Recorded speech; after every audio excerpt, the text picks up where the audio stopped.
हाँ जी, phrasal verb. Phrasal verb का structure होता है वर्ब प्लस पार्टिकल। जो पार्टिकल है वो कभी एडवर्ब पार्टिकल होता है, कभी वो प्रीपोजिशन पार्टिकल होता है।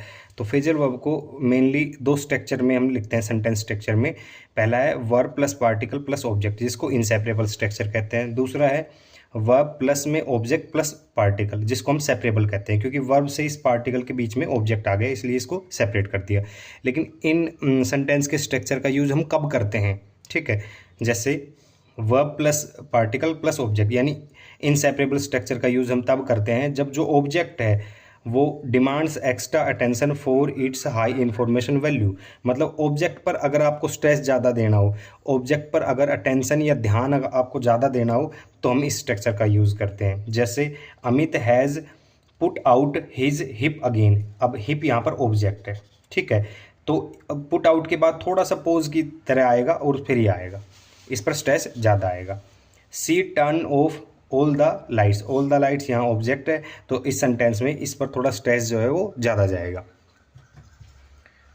दूसरा स्ट्रक्चर जिसको हम सेपरेबल स्ट्रक्चर भी बोलते हैं, verb plus object plus particle. इसका यूज़ हम कब करते हैं, जब जो पार्टिकल है वो demands extra attention for its high information value, या तो इस पार्टिकल की जो इंफॉर्मेशन वैल्यू है वो ज़्यादा हो, इस पर अटेंशन जो है वो ज़्यादा हो, या फिर जो ऑब्जेक्ट है वो एक प्रोनाउन हो, जो ऑब्जेक्ट है वो एक प्रोनाउन हो। इन दोनों ही कंडीशन में हम सेपरेट करके लिख सकते हैं। जैसे I made a story up.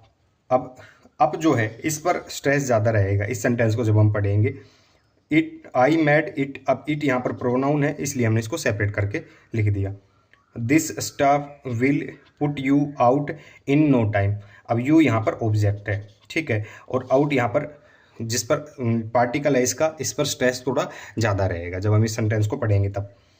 He took his coat of, ठीक है, अब इसके बाद छोटा सा पोज, उसके बाद ऑफ, इसलिए इस पर जो स्ट्रेस है, जो अटेंशन है, जो ध्यान है, वो इस पर ज़्यादा रहेगा, तब हम इस स्ट्रक्चर का यूज़ करते हैं।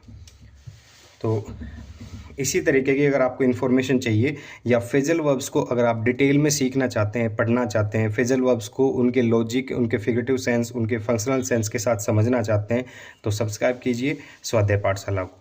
Thank you.